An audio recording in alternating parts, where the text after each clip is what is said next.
So what are we talking about today? So Apple did their WWDC, their annual show for developers, Worldwide Developer Conference. Yep. I think there's people on both sides of the fence in this one in terms of being underwhelmed and overwhelmed. It's the people that were probably looking for a hardware announcement that were maybe disappointed, but I think, to me... Yeah, was there any? There was no hardware announced. Yeah, but, I mean, it was to software developers. To me, I'm much more gratified, and I miss the days where I could get updates to the OS and have new features and feel like it's a new phone and get new life. So I got that for the phone, or I will in September. I got that for the watch. They nailed the top 3 pain points in the watch, which was freaking crappy performance and crappy way to toggle apps and stuff. And they've changed the... They basically rebooted it feels like the iPhone all over. You know, when the first one came out, it was good, but then they had a whole bunch of features. The shitty lock screen now is much more rich. You can do more. Yeah. Siri can do more. Devs can get at a lot of the things that they couldn't get at before. Whether it be plugins for their messaging application. I think this was the first real developer conference where it actually was for developers. It empowered them. Yeah, I mean, we haven't seen that from Apple for quite some time. So it could be that they're slowing down on the hardware front.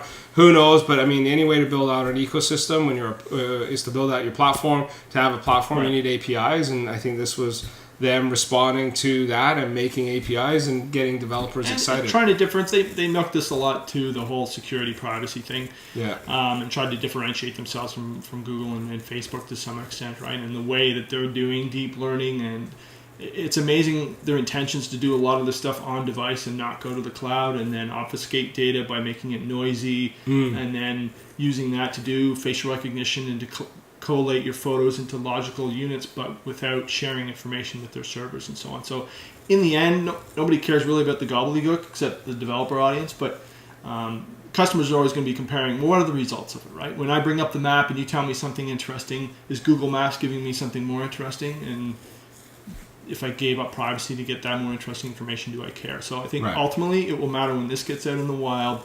Is Apple just incrementally better than they were before with maps and giving you witty responses from Siri, or is it really giving you something to make you go, wow, that's really helpful? Yeah. So that's I think great news. So it's all about empowering dev and opening up their platforms. So new Watch OS, new Mac OS even. Continuity is great. They've leveraged it right, so I'll be able to walk up to my Mac because I'm authenticated here. I don't even have to log in. I mean, no login. I mean, I think they're doing some. I think they're doing some things that are around their ecosystem. Right. Makes it very convenient. I mean, I do enjoy the fact that I can have my phone on my Mac and pictures will automatically go. I don't have to do any transfers. I think they are ahead of that. I don't know. I'm not super excited about the new OS. We'll hold judgment until we see what it can do and stuff like that. But yeah, I mean, they've got some nice little things. I mean, but you remember, this is the same company that came out and said, hey, we got a brand new mail program. And I'm like, really? It's 2013 and you're talking about an email program? Like, well, they're talking about music again. They redid it for like they've had to. I mean, Apple Music is horrible. I mean, just buy Spotify, get it over with. I was just going to say, it's still, even with the announcement, I'm not compelled to switch from Spotify. It's just... We're curating stuff too, and the only thing I can't do on my phone now is find music I have on the frickin' phone. So they're making that easier. But I mean, come on. So some of those things are catch up to themselves, and I mean, they handcuffed a lot of that because they were trying to sell their ecosystem, and I think people are like, no, there's a lot more choice now. I mean, Google's stuff is pretty good. Chromecast is there. Microsoft is catching up with some of their capabilities, but I mean, you have a ton of other vendors that are now entering this space. So from a consumer point of view, there's a lot more choice, and I think they're losing their halo a little bit. And the developers are what makes they're a software company. They have a lot, right? So developers is what drives it. They have a lot of balls in the air. I mean, Apple Pay, probably not the biggest announcement of the whole show, but the fact that they're opening that up to be used on the web.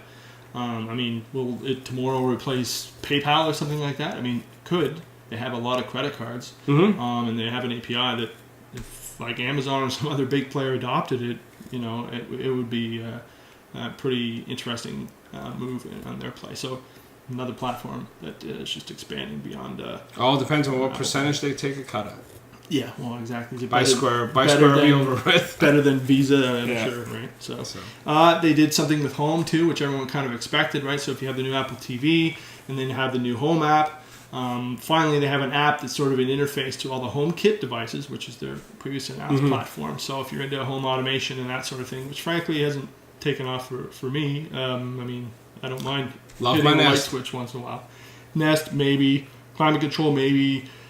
Camera on the doorbell makes sense, but a lot of the other things... You are a laggard. We should do a whole series on that. Walking around, changing hues of my lights to match my freaking Dude, or something like come that. on. Not there yet.